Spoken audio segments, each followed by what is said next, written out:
Hello and welcome to the Overland Journal podcast. I am your host, Scott Brady, and I'm joined today by my co-host, Matt Scott.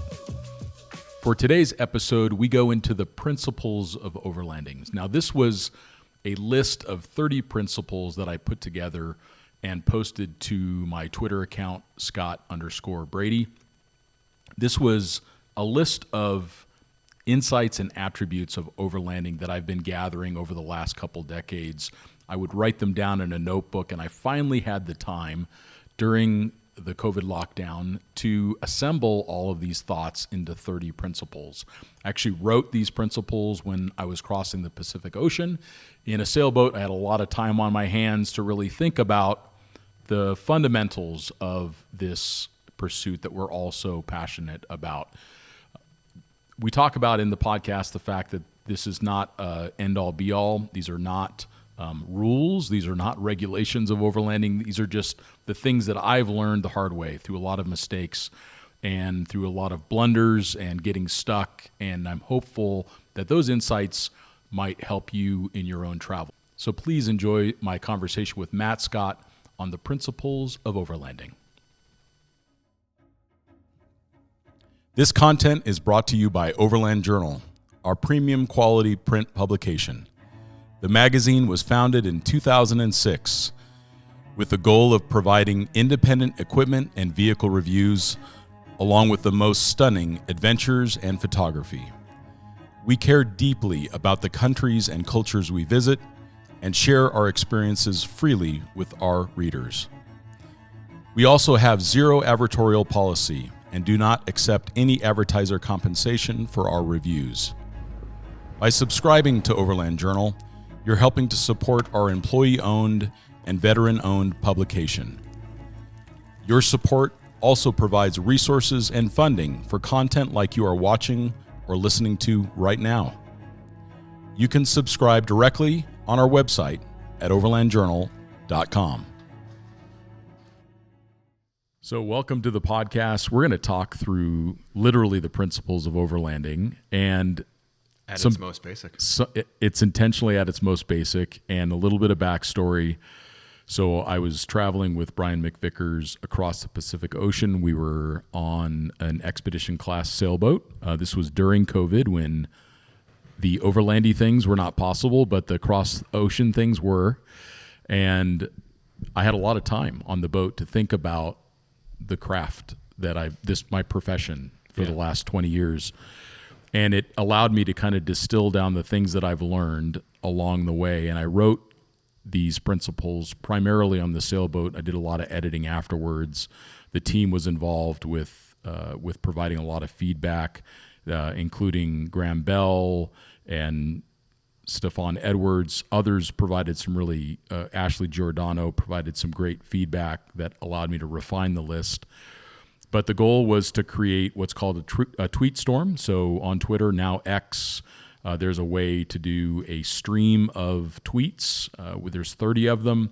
So you can find them at Scott_Brady on Twitter or in Threads if you are one of the last 3 people on the planet that still use Threads. There's a Scott.A.Brady account that I only put the Tweetstorm on. I've not done any other posts other than that, but you can find those things there. So Matt and I are going to kind of work back and forth on it. Matt's got some good insights. There might be sarcasm. Mainly sarcasm. Those kinds of things. Scott Brady, expedition leader, back to Scotty. Yes, that's right. That has been the process of my life is to stay Scotty. I just imagine you like 4 gin and tonics in on a sailboat in the middle of the ocean in a hammock, like writing these things. That's pretty much what happened. That's exactly what happened. Yeah. So between not trying to throw up and everything else like that when the sea state changed. But so the most important one from my perspective, given the Scotty expedition leader versus Scotty, is that the majority of these insights just came from a lot of failures. So all of my own mistakes, my learnings that have come the hard way. So the goal is really to share insights that might help others to avoid some of the pitfalls that I've encountered. So it's really important that I wasn't like birthed an overlander. I learned these things by screwing up a lot, getting stuck, breaking down, not doing a good job with teams or whatever, just lots of mistakes. So that's really what the first one says is I've arrived at these principles mostly through countless failures, mistakes, mishaps, and blunders. While these principles represent a practical and measured approach towards overlanding, they should be modified or completely ignored based upon individual needs and tendencies. The goal is just to go, as travel will teach us the rest along the journey. Yeah, travel's a great teacher. Yeah, people, I think when I see new travelers, they will oftentimes kind of get mired down in their mistakes. Yeah. And they don't just take it as an opportunity to learn. You're going to make mistakes. Don't let it ruin your trip. Yeah. Because or the relationship with the person you're with. Yeah. If you walk into something with that kind of mindset of, oh, I just failed at this, you're going to continue doing that. So brush it off. Like, things go wrong when you travel. Yeah. It's important to recognize that, and it's okay.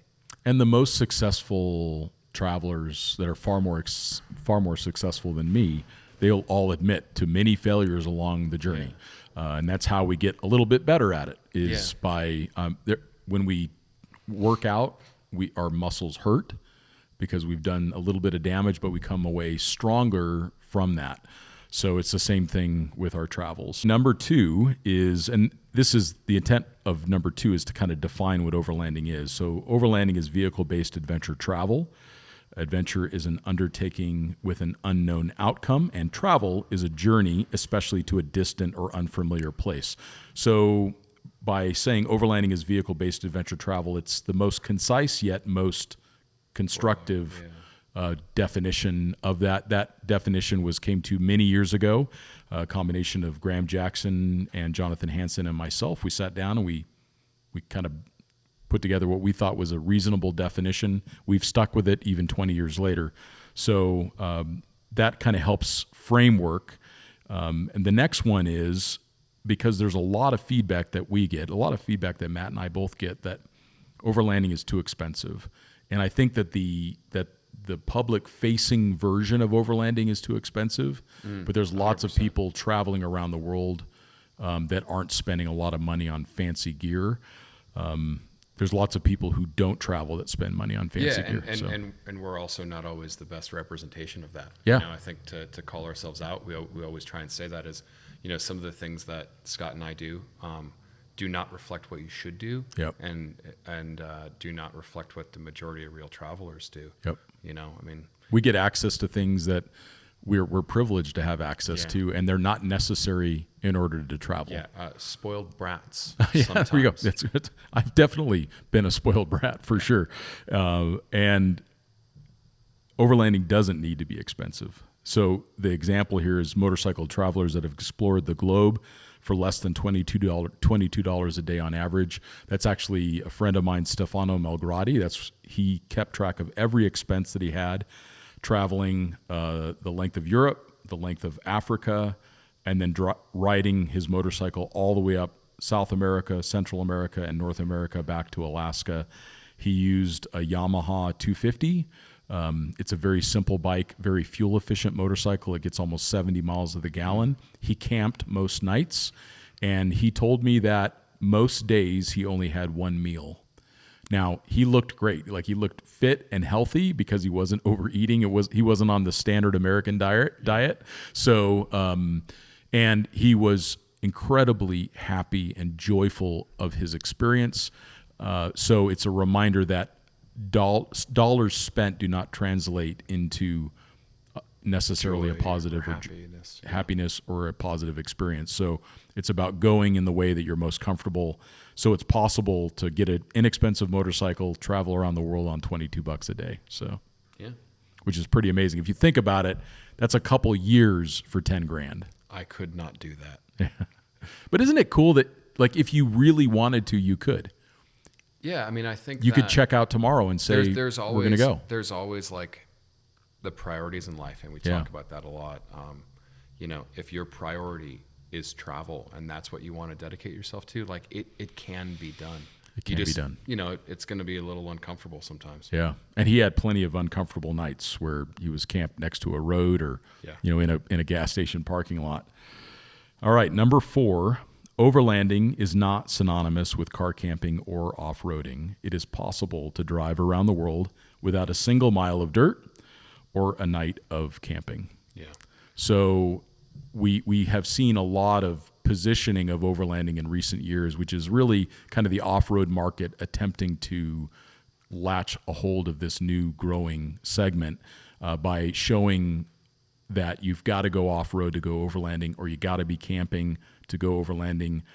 You may choose to do those things. You may do them some of the time, but they actually are not the definition of overlanding. The definition of kind of that North American overlanding and that global terminology are cousins, but right. related, but not as close as some think. Yeah, and some people don't want to go travel overland or don't understand how to connect in with the community because maybe they don't camp. Yeah. And there's been trips that I've done where there's no reason to camp because accommodations are so cheap, or there isn't public land available. We're so fortunate in North America where we have a lot of public land that we can use to go camping. There are places in the world where everybody owns every inch of ground, and so you're going to be in a campground or in some form of accommodation, and it doesn't make it any less of an experience or any less of travel. I think again, overlanding is the experience of cultures and things that kind of come along with that. It's not it doesn't mean that it's a test of your driving or prowess of camping. No, it's not competitive. Yeah, exactly. Overlanding isn't competitive because someone did a harder trail or they have a more capable vehicle. It doesn't make them any more of an overlander than someone else. Or because somebody does the camping on the side of the road and you are in the position of staying in hotels, it doesn't mean that the journey, the experience necessarily has to be any different. That's right. It's get out there, do it, do the thing. That works for you and your family, your travel companions. All right, number 5, the majority of overland routes do not require a modified four-wheel drive. Stock four-wheel drives, passenger cars, and touring motorcycles have completed notable trips across continents or around the world. Think about our buddies that took the London taxi around the world. I mean, and those were some rough roads that they took it on. Yeah, I mean, they got deported from Iran. They did. Yeah, and I think that, again, with that North American perspective of overlanding being four-wheel driving, there's this kind of, I'm going to say, capitalist perception that you have to have all of these things. You have to have the 35s and the bypass shocks and all of this stuff. Like, no, like you actually do not want those things. Yeah. You don't want shocks that have to be rebuilt every 10, 15, 20,000 miles. Like, where are you going to rebuild them? You want tires that you can get. Yeah, that's right. David Prittis, when we were traveling around, kind of leapfrogging each other in Australia, ran a very specific Michelin tire, not an XCL. It had pretty much a street pattern. Why? Because it got 80,000 miles of tread wear. Sure. And it was probably a size like 235, 85, 16 probably. And it was available everywhere for 95% of the driving that he did, if not more. And his goal was to see the world, and he did. Yes. So it makes a big difference. And it's every modification that you don't do to the vehicle is part of the pool of money that you can use to actually go and travel. Yeah. So we talk about that a lot, and we'll talk about that more in this list. So number 6, be the student. And this is a place of humility for myself because I remember when I got started in overlanding, it was such a new thing and we were pushing so hard to try to bring this community to bear in the marketplace. And I spent years in this sense of imposter syndrome, and I was an imposter. I didn't have enough experience. But I forced myself to be in this position of authority that I wasn't really there yet. I hadn't gotten there yet because I wouldn't force myself to be the student. I felt like I had to be the expert. So if anybody can learn from me in that is it's okay to be an amateur. It's okay to not know what the hell you're doing. I still don't. Yeah. I'm still an amateur in many ways. And by changing my mindset to being the student and learning from people who've gone before me, then my world got a lot bigger. it's very small when you have to try to be perfect, even though you don't know what you're doing. And I didn't know what I was doing. Again, I say it, overlanding is not a competition. Yeah, Don't exactly. treat it as one. It's a personal journey, and you're gonna, when you put your hand up and you ask for help, you're probably gonna enjoy it a little more. Yeah, and one of the ways that we can be a student to continue on with this number is prepare for visits to a foreign land by studying its history, its culture, and its laws as part of being a gracious guest.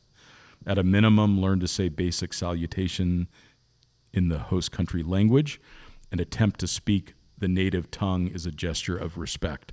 So overlanding isn't an assault on other cultures. We have to come in from a place of humility and openness and understand that they may pray to a different God. They may have a different set of cultural beliefs. They may have a word in their language may mean something totally different than it does to you. So taking some time to learn other cultures and being open to feedback and learn is really important. And it's so easy now. Yeah. I mean, literally, just Google it. Yeah, just Google it. Not to sound a little too broad, but the world's information is quite literally so at true. Your fingertips. So true. And when you travel to some of these countries, they're used to everybody speaking in English because tourists, that's the lingua franca of tourism. So if you make the effort to just say hello in their language or thank you in their language, their faces light up because they can tell it's an effort that you've made to learn. And if you can't speak the language, make the gesture. Yeah. Like there are these kind of universally understood gestures that you can make of kindness or of appreciation. So true. You're probably not going to be able to speak Swahili. That's right. Right. But, putting your hands together. But you can speak enough Swahili to say zikomo. Yeah. Or to say asante, which is thank you in Swahili. And those are the little things that you can learn along the way. Let's move on to number 7. The world is safer than it has ever been. That's per a Gallup poll. We can put reference to that. The news media, especially the divided political situation that we have right now, everything is all about capturing people's attention through fear-mongering, doom scrolling. The world, this is a fact, the world is safer than it's ever been. We've never had more of a period of peace, more opportunity, the number of people who've been brought out of poverty, the longer lives that people are living now than ever before. We live in a peaceful time compared to history. So we need to remember that the world is a safe place. Yeah. And be really careful about getting your news from the news. Dig a little bit deeper, a couple layers deeper to find out good information. Conflicts are typically isolated to hotspots within countries, not regions. As a result, be critical of travel advice from mainstream media or from individuals that have not recently visited the area that you intend to explore. Yeah, it's like when people say Mexico isn't safe. Yeah, they've clearly never been there. Like there's parts of Mexico and neighborhoods in Mexico, that aren't safe. Yes. Like I'm from Chicago. Yeah. There are neighborhoods I do not go to. Yeah. But like when you go to Wrigley, what about St. Louis? You know, it's like Wrigley Field is different than the south side of Chicago, even though they're only 10 miles apart. That's right. Trust local knowledge. In general, the world is incredibly open, welcoming, safe. I've had one bad experience in 20 years. It was a really bad experience. We're not going to talk about it, but just one in 20 years of travel. Everything Sometimes else I also find it like the energy that you have, I'm going to say as a first world person or an American, almost makes you just like feel that the world is a little less dangerous. Like you're used to hearing, you're bombarded all of these negative things all day. Sure. And then you get on the ground there and the guy that, is trying to help you with your bag is just generally trying to be nice and help you with your bag. Of course, he's not trying to steal your stuff. He's not trying to steal your stuff. Okay, number 8. Our responsibility is to be good stewards, leaving the places we visit better than we found them, lower tire pressures and engage four-wheel drive early to limit road damage, pack out all trash and, if possible, human waste, tag and share locations responsibly, leaving little-known routes wild and unadvertised. So this is an important one. It should be number 1, but it's also part of, getting through the philosophy of overlanding early with the definition, some other things, but we're recreating by our own choice. So that means we have a responsibility to be very careful with the places we visit. Let's leave them better than we found them. Let's be good stewards. Let's be good ambassadors of the countries that we live in. Let's be thoughtful travelers. So. Yep. Yeah. I think that, to emphasize the tagging of things. Yeah. How many places, how many campsites have been ruined? Smoked. Yeah. Yeah. So be really mindful of putting that thing up on Instagram, because the next thing you know, your favorite campsite's now going to be everybody's favorite campsite. So you're not trying to be gatekeeping. You're just trying to disperse the use. Sinway Xavier has said it the best. I won't tell you where it is, but I will show you whenever you want. Yeah. True. Yeah. Come with me. Yeah. Yeah. All right. Number 9, the best way to prepare for vehicle-based travel is to first travel by backpack, bicycle, or motorcycle. Reality dictates that there are few essential items. The rest can be done without or sourced locally. Yeah. Yeah. Start with being simple. It's amazing how, people will do months across the John Muir Trail or across the Pacific Crest Trail with everything that they can carry in their back. Yeah. And somehow we end up with 10,000-pound Tacomas. Yeah. It's like you don't need all that stuff. You don't have to prepare for every contingency. Because you can't. No. You literally can't. Yeah, you're never going to be able to. And all of that extra stuff actually results in more likelihood of failure to begin with. Yep. So, yeah, start with a robust vehicle and keep it simple.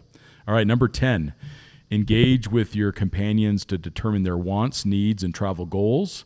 Make your fellow travelers a part of the planning process and vehicle configuration, increasing their sense of ownership and connection with the journey. Answer the why before you leave. So why are you going? Know why you're going. Make sure it's not just to check a box or to look cool on Instagram. Understand why you want to travel, and understand why your partner wants to travel, or why all of your family members want to go. You may find out that your son or your daughter loves archaeology, and then you incorporate that into the trip. You may find out that your husband really loves the opera, and you're going to incorporate that into some of the cities that you travel through. So just make sure that you understand what everybody's goals are before you leave, not just yours. Generally, not everybody's going to be on the same page. And you mentioned, the opera and the city thing. There's nothing wrong with, when you travel, of spending time in a city. There are beacons of culture for a reason. For sure. Enjoy them. Don't avoid them like so many people do. Yeah. I think it's a highlight. I love the cities. Yeah. There's just the vibrancy and the activity. Checking in, it allows you to check in with the world. Yeah, for sure. Yeah, for sure. Or see what their world is all about. All right, number 11. Essential travel items include the quality clothing you're wearing, a passport, a credit or debit card, and arguably a smartphone. An experienced traveler can solve most challenges with those tools. The reason why I wrote that particular tweet was because we have to be able to get down to what is the core of what we need to travel, and then add as necessary. Not start with the huge laundry list of things that you've got to buy, but say, like, there's a traveler by the name of Rolf Potts, and he did what was called a no luggage challenge, and he traveled, I think, 3 continents, many countries for several months, and he had no luggage. He had an extra pair of underwear stuffed in he used some kind of a jacket and an extra pair of underwear. He had his smartphone. Very well traveled guy. Yeah. And he traveled with no luggage. It was a bit of a stunt, but it also proved the point. Yeah. Like that you don't have to have all of this stuff to go see the world. And he had everything that he needed in the jacket that he was wearing. A couple, an extra pair of socks, extra pair of underwear. Yeah. I'm not saying that you do note that in most cultures it is weird to have a pair of used underwear in your jacket. Yeah, exactly. Especially when you're going through TSA. But what I love about that example is that it shows how little you really need to go see the world. Yeah. And the more stuff that we have, the more things that we're attached to and we're afraid of losing. And that continues to degrade the experience. Yeah. So be prepared. Whatever you bring with you, just consider it a write-off before you even leave the car, all the gear. Yeah, don't bring stuff with you that you can't afford to lose. Yeah. All right. Number 12. Overland planning starts with coordinating required visas and shipping logistics. With those items defined and secured, the remaining planning can be more fluid or serendipitous, including intercountry routing and provisioning. This is something I've really learned the hard way. I have spent a lot of energy trying to pin down a perfect plan.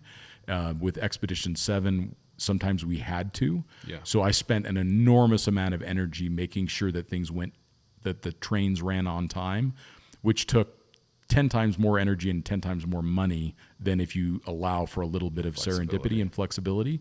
There were reasons for it. It wasn't anything negative. It was, in fact, I learned a lot from that process. But what I realize now is I've got to have my visas in order, or I've got to be prepared to get my visas in order, and I got to know where the vehicle is going to get shipped to. And then after that, like for example, this last trip in Africa, the vehicle got released from customs 3 weeks late. Yep. So I made the best of the time. I wasn't fretting about it. Yep. I went and stayed in a little Airbnb next to a game reserve and took pictures of lions and read books, and it was fine. It was just fine. The trips that I've been the most rigid with on my planning, in hindsight, are probably the trips I've enjoyed the least. Sure. Like, give your schedule breathing room and realize that things are going to go wrong, and that's okay. That's part of it. But if you arrive in a country and you have this campsite booked and this thing and this thing booked, and you have to be here for this thing, whatever that may be. Yeah. Know that it's probably not going to go that way, and you're just going to add stress, and then your mindset for that travel is just going to be screwed. Or it forces you to drive at night or make other compromises. Yeah. And also allow for things to go really well. You may come to this one little campsite on the beach, and they bring in the fresh fish every day, and and you may want to stay there for a week. Yeah. So allow yourself that flexibility to bring in the things that add more joy or allow you to have some safe compromises. Like I'm going to add one thing. Like, time constraints are just whether you have 5 years to do the trip or 5 weeks, just don't bite off more than you can chew, right? Sure. You're better off seeing less and experiencing more than you are seeing more and experiencing less. Yeah, and a huge number of my trips, I saw a lot but experienced very little. Mine too. So I've learned from that. Again, this is my own learnings that have come to that realization. So number 13, travel light and in small groups of 1 to 5 vehicles, with 1 or 3 being optimal. To avoid damage to remote tracks and small capacity campsites, many overlanders travel solo. There's a lot of advantages to travel solo. There are downsides, but you learn a lot about yourself when you travel solo. You're more open to interactions with others. I was just recently I traveled for 12 days by myself, and I just found myself interacting with a lot more other travelers you have and to people. Talk to the person that you have the similar interest with, because you're not really talking to anybody. That's right. And I'm not a loner. I'm in kind of a introverted extrovert. I don't know, whatever they call it. Yeah. I like to have people in my life, so I like to experience things with others. But you can learn a lot being a solo traveler. But the really important thing is to avoid the 20, 30 vehicle convoys. This is not responsible for our community. It's not what we want overlanding to be. It will result in... This particularly goes for North American overlanding. Yep. It's bad news. Yeah, when you see 20 vans going down a road to a campsite in Utah or something, it's not a good look for anybody. And who really wants to do that? Well, and most campsites in the West they were set up for a couple of vehicles, or they started off for a couple of vehicles. Isn't it 8 vehicles in most of the West, if you're on public lands, that anything more than that actually require permits? A group permit? It's totally possible. The most important thing is it just does a ton of damage to the trail. It does a bunch of damage and extends campsites. Think of all the poop from 20 cars. So just keep it simple. 1 vehicle's great. 3 vehicles are great. 2 is okay, but it's not as good as 3. So So number 14, keep multiple originals of travel documents along with printed copies. Scan all documents along with new records from each border crossing, and keep copies on a thumb drive and in the cloud. I like to have an original, multiple printed copies. I don't use a thumb drive anymore. I actually use a micro SD card because they're even smaller. They go right in my wallet with all of the documents copied on there. I take photographs of the documents that I incur along the way with my phone, and then I upload those to both Google Drive and to iCloud because I'm using an iPhone. So the photograph goes to iCloud. So I have backups of all of these documents. It's a really good idea to maintain copies of all of that because you never know when you might have to refer back to them, or you could help a fellow traveler.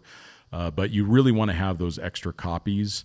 And there's a lot of documents that you can make a copy of that look like an original. That way you're handing some of these second-tier officials, maybe corrupt police checkpoints, you're handing them copies of your original document. I always have 3 driver's licenses with me, 2 international driver's licenses. So that way, if you've got to let one go, you let it go. Get a burner ID. Yeah, get a burner ID. Go to the DMV. You've lost your license. Yep. Keep the old one. Most governments, I'll speak to Americans, will issue a second passport. It's 10 years validity on your first passport. It's 4 years validity on your second passport. I know a lot of people that will travel with 2 in 2 locations. Some individuals, it just is a reality. And it allows you to send off one of your passports to get a visa done. So yeah, it's actually why I'm in the U.S. right now. It's because I've got to get a whole bunch of visas for the Congo and everything else while I'm here in my home country. So it's a lot easier to do it from here. All right, number 15. Who we travel with is more meaningful than how we travel or what we travel in. Venture into the unknown with calm, rationally optimistic travelers. Eject the toxic personalities as soon as possible. We're allowed to have boundaries with our travel mates. We're allowed to say, you know what, this isn't working for me, in the same way that you would say that a romantic relationship isn't working.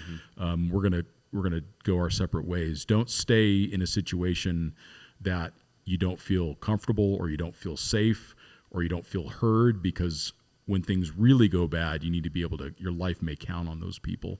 So travel with optimistic, kind of well-traveled, settled people. And recognize that everybody has different comfort levels too. Mm-hmm. You may be putting somebody else in an environment where they're not comfortable, and that's why they become negative. And, that's right. And it's not a personal thing. It's just different appetites for different things. Totally. Exactly.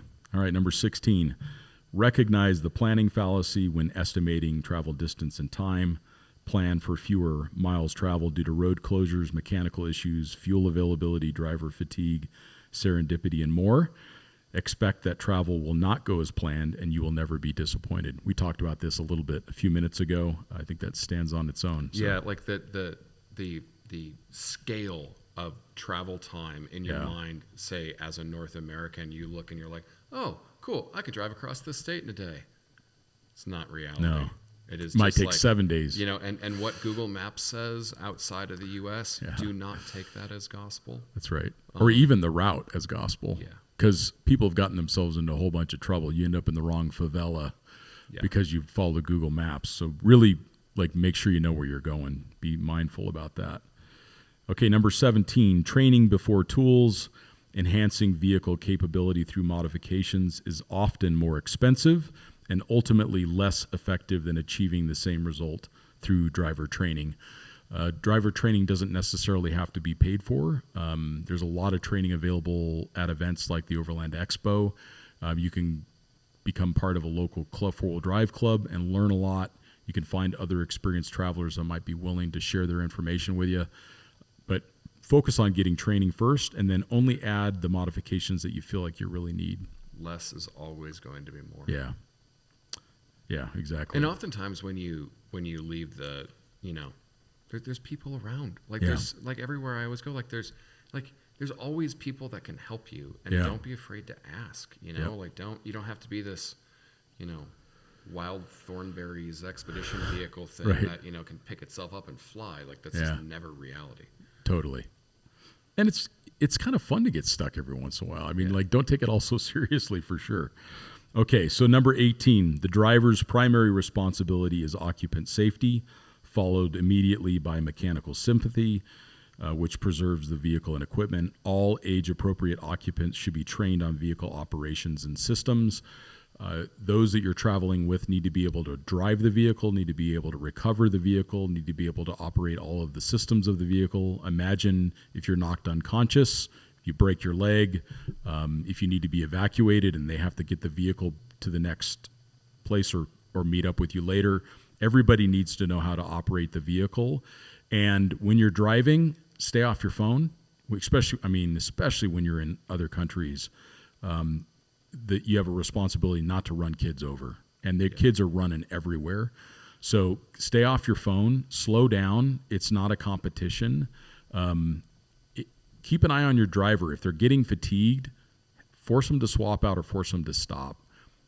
If they pick up their phone and they start checking things, tell them to knock it off. It's just, there's no excuse for it, period. People run out of talent a lot quicker than you think. They run out of talent all the time, and we see that in these trips, and they're cut short. And just beware really the careful. ego as well. You know, if you are, whatever your circumstances, you get in a car with somebody, you know, oftentimes people want to show off. They want to drive fast. They want to do these things. You know, it's better to get out in the middle of nowhere than to, you know, end up, you know, severely injured in the middle of nowhere. Just say, like, this isn't working for me. I'm just going to, it's all good. You keep going. I'm going to catch the next flight out because you want to arrive alive and have a good experience for sure. All right, number 19, Pinnacle vehicles and equipment are always less expensive in the long term and often help support favorable travel outcomes. The Toyota Land Cruiser is considered a Pinnacle Overland vehicle, if not the Pinnacle Overland vehicle, along with other similar halo models from other manufacturers. So think G-Wagon, think Nissan Patrol, think Toyota Land Cruiser. Yeah, hopefully Grenadier. Grenadier once we get it proven a little bit. So far it's off to a good start. Start with the right vehicle. Like we see this in North America a lot. I'm going to pick on the Tacoma, where the guy builds the Tacoma and it's overweight, so then they put a new axle under it or they put brakes under it. These are all Band-Aids. Yeah. You're better off starting with, if you're going to put a camper on it, start with a truck that's designed to have a camper. Yep. Get a full-size truck or whatever. It will be cheaper, and you will have so much more money for travel. Yeah. Or if you love Toyota, start with a Land Cruiser. It's that the Land Cruiser is meant and know to that do you that. Don't always have to buy the vehicle here. Yeah. Like that's the other thing, is that you can buy vehicles in other countries, and it is totally fine. Yeah. Yeah, you can get them registered and insured and drive the vehicle of your dreams. You can drive that classic Defender that you can't get here. All right, number 20. If the vehicle is stolen or totaled outside of the insurance coverage area, does the loss materially impact your financial security? As a result, buy a vehicle you can afford to lose. I think this is really important. Vehicles do burn down, they do get stolen, they do get totaled, they get lost in a container at sea. Yeah. So you don't want to start off with a thing that has maxed out your credit cards and maxed out your personal finances, where you're traveling with a letter of authorization from the bank because you still have a loan on the thing. Be really, really careful about what you're driving around in. If we check our ego when we buy a vehicle that we can afford to lose, we're going to have so much more fun. Mm-hmm. I think about the trip that I did with Charlie across the Silk Road in that Suzuki Jimny. The car was so inexpensive that we were able to give it away to charity at the other end, and it was one of the best trips I've ever done because it just wasn't a big deal. It wasn't super expensive. Okay, number 21, understanding the influence of Parkinson's law on vehicle selection, and consider buying a smaller vehicle, which will create a physical limit to the available space for stuff. So the Parkinson law posits that most systems will expand to fill the available space, time, or budget. So amazingly enough, people have traveled around the world on motorcycles with a couple panniers, and somehow bicycles. Somehow people with man trucks have extra storage boxes and roof racks on the top to carry more stuff, or even pull a trailer with more stuff. So if you start off with less vehicle or less space or less boxes and everything else like that, surprisingly, you're going to do the same trip. So, yeah. Put some physical limitation on the space. Yep. And also, there's nothing wrong with if you want a big giant vehicle with a whole bunch of stuff strapped on it. But I mean, even like this year, we went through the process when we went to the Arctic and the Earth Roamer last year. We thought we needed all this stuff. This year, we took out like almost 500 pounds of just stuff. Yeah. And I don't think that I had that much. Like, I wasn't like hoarder level. Like, it was organized. There's just, you generally don't need as much as you think. You just don't need that much stuff. Yeah, exactly.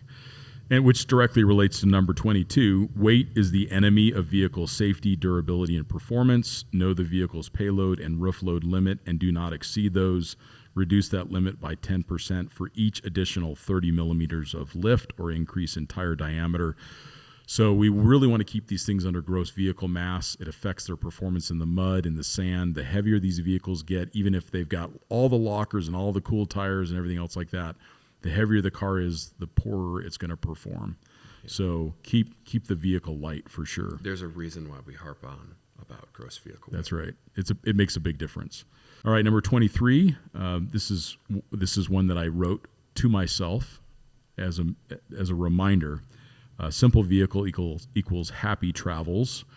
Overbuilt vehicle equals happy ego. So I try to remind myself that keep the vehicle simple, and I'm going to have a great experience. The more stuff that I add, the more gadgets that I include, recognize that so many of these modifications, it's okay if you're doing them for yourself, but like no one really cares. They don't care. No one cares if you have, like, what is the first thing that comes to your mind when you see the F-250 with 12 inches of lift and 44-inch tires? Yeah, exactly. He's compensating for something. I mean, sometimes I am that guy, but...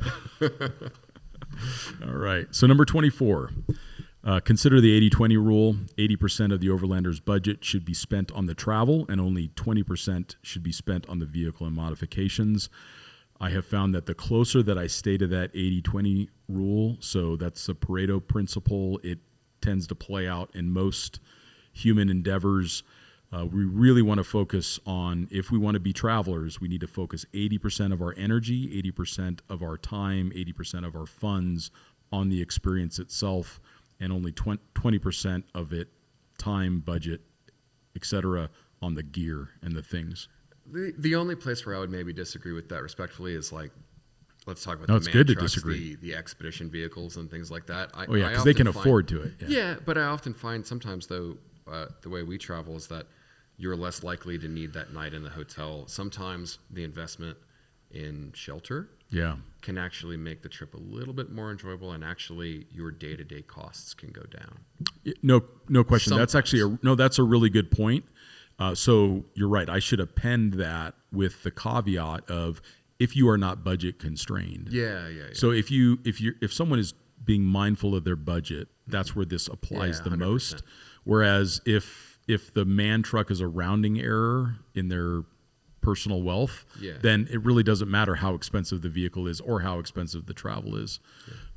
So you're right. If you're mindful of your budget, which most of us are, myself included, I try to really focus on spending more on the trip than I do on the truck. All right, number 25, complexity is the enemy of reliability. Keep the vehicle as stock as possible, only modifying as conditions demand or limitations are discovered. Match the vehicle selection to occupant count, payload, and anticipated route conditions. If the vehicle is over payload, it is overbuilt. I'll say that one more time. If the vehicle is over payload, it is overbuilt. Buy a different car. Trade it in, sell it, get something that can carry the weight. And there are so many things that go into what that vehicle is rated for. It's not just throwing bigger brakes on it. And also recognize that when you're increasing the diameter of the tire, you're actually decreasing the available payload of that vehicle. Like, it's more stress on everything: your cooling system, your brakes, your drive line, everything. All of that has a factor, so we want to keep them as close to stock as possible. And we just really want to avoid complexity where we can. We need to be able to service it in the field. Number 26, Only the most austere, remote, or challenging routes require specialized vehicles and modifications. Otherwise, almost any vehicle you own or enjoy will work for driving around the world. That brings up your example of wanting to take a Porsche around the world. It also reinforces, like the Grenadier that I've now taken through a big chunk of southern Africa. It is stock. I like to think of like when you guys did the Canning stock route, which in my opinion is the most remote technical overland, long distance thing that you can do. It's the longest one. You did that on 255, 85, 16s with steel wheels. Like that's slightly less than a 33-inch tire. Like most vehicles come with that now. I mean, that's the same overall diameter of a Wrangler these days. You don't just always have to have more. Recognize that modern vehicles are very capable, and that's a good thing. It's a really good thing. And there's only very rare instances where I've had to have a highly modified vehicle. I actually enjoy the challenge of driving more of a stock vehicle off-road because a more simple route actually feels more challenging. But when we crossed Antarctica and when we crossed Greenland, you had to have a specialized vehicle. It had to have 44-inch tall tires. It had to have all of these mechanical attributes in order to accomplish the goal. But that is so rare. You really don't need a heavily modified vehicle for the vast majority of routes, including the Canning stock route. So be very careful listening to pundits that say you have to do all these things in order to do the Canning stock. You could do it in a stock Hilux with a couple of fuel cans in the back. It's the truth of it. So, all right. So let's go on to the next one here. Number 27. Vehicle modifications for overland travel can be limited to the following. Communications should be the first thing that you look at. That's for your own safety. So that way, if you have trouble, you get stuck and you can't get out, you have a way to call for help and assistance. Number 2, emergency medical and survival supplies, just in case, again, you get stuck or the road's closed or you run out of fuel or any of those things happen, weather comes in, that you can keep you and your fellow travelers safe and fed and warm and dry. And then the third one is navigation. So we need to have multiple forms of navigation. That I use a Garmin GPS, plus I use my phone with maps on it. And then I also always bring along paper maps and a compass. Yeah, always paper maps. Because GPS systems can go down, electronic devices can fail. The U.S. government can employ what's called selective availability and shut all that off. So you need to be able to have a way to continue on with paper maps. And then it says tools, spares, and recovery equipment. So you want to have the stuff that you need in order to do basic repairs of the vehicle, spares of known failure points, and then you want to have good recovery equipment along, because that's the most likely thing that's going to happen is you're going to get stuck and you need to get out. And then the last one is a quality set of all-terrain tires. You really don't want to venture off into the unknown on P-metric tires. It doesn't mean you can't, but it's a good idea to go out into the remote areas of the world with a high-quality light truck tire. Yeah, and something that will actually be available. The 37, 1250, 17 that you're going to put on your Jeep. Where are you going to get that? Where are you going to get that in Botswana? Exactly. You really aren't. So the tire size that I'm running on the Grenadier is the same as the tire size of a Hilux. Yep. 17-inch. It's a 265, 70, or 17. It's like the same size tire. That's on a Land Cruiser, everything else. All right. So number 28, we got just a couple more here to go. Electronics and wiring will be the most common failure mode for modifications. So install limited electrical systems with the highest quality components and installation. Matt, you and I have both, this has literally come from all of our own suffering. Yeah. I mean, how many vehicles, generally it's always Jeeps, have you just seen that come into a four-wheel drive shop partially burnt down? Yeah. It's like everything that the OEM has done within reason generally is reliable, and the less that you deviate from that, the better. You don't need 50 lights because you're probably not going to be driving at night. You don't. Just be careful. Electrics, things rattle, things chafe, things short out. They can cause, even though it's an aftermarket system, they can cause issues with the factory electronics. For sure. And on a lot of vehicles these days, if you're shipping, let's say, a modern North American spec vehicle, overseas to a lot of different places, those parts just aren't available. Yeah. You can brick a car so easy. Yep. So, Yeah, just keep it as simple as possible. Nothing wrong with a dual battery system. Nothing wrong with a simple isolator or a DC, a BCDC, DC-DC system, but keep it very, very simple and make sure that it's installed properly. All right, number 29, suspension changes should emphasize both on and off-road performance, ensuring that the vehicle retains limit handling capability to allow for emergency stopping and accident avoidance. A lot of overland vehicles that I see, they are really too heavy, especially on the roof rack. So if you've got to avoid that kid, which your responsibility is to avoid the kid, you may total your vehicle in the process of not hitting him. So start off with, if any suspension changes that you make sure it improves the handling of the vehicle. yeah. So there's companies like AEV, ARB is another one, but AEV is a great example of a company that, even though the Wrangler is on a 3-inch lift with 35-inch tall tires, it exceeds the performance standards of the factory stock height Wrangler. Yeah. So make sure that the suspension system that you fit takes that into consideration. If you can't do it right, you're better off not doing Yeah, it. just keeping it stock for sure. Or just really limit the height change. You really want to be careful with that center of gravity. All right, so now we've come to the last one, number 30. There's never a perfect time to travel. There will never be the ideal vehicle, and there is never enough money in the bank. The rapid passage of time is the only constant that we have in our lives. So toss off the bow lines and go. You know, I'm 50 years old now, Matt. It's crazy. Like, time flies. And it's crazy to think that I've been doing this for 20 years, and there's so many things that I still want to see in the world. So, like, don't wait. Yeah. Just Go with less. But also make a plan. Yeah, a degree of a plan. Yeah. But if it's really important to you, find a way to do it. And if Matt or I can help, if there's questions that you have in preparing for your own, joyful trip around the world, please reach out to us.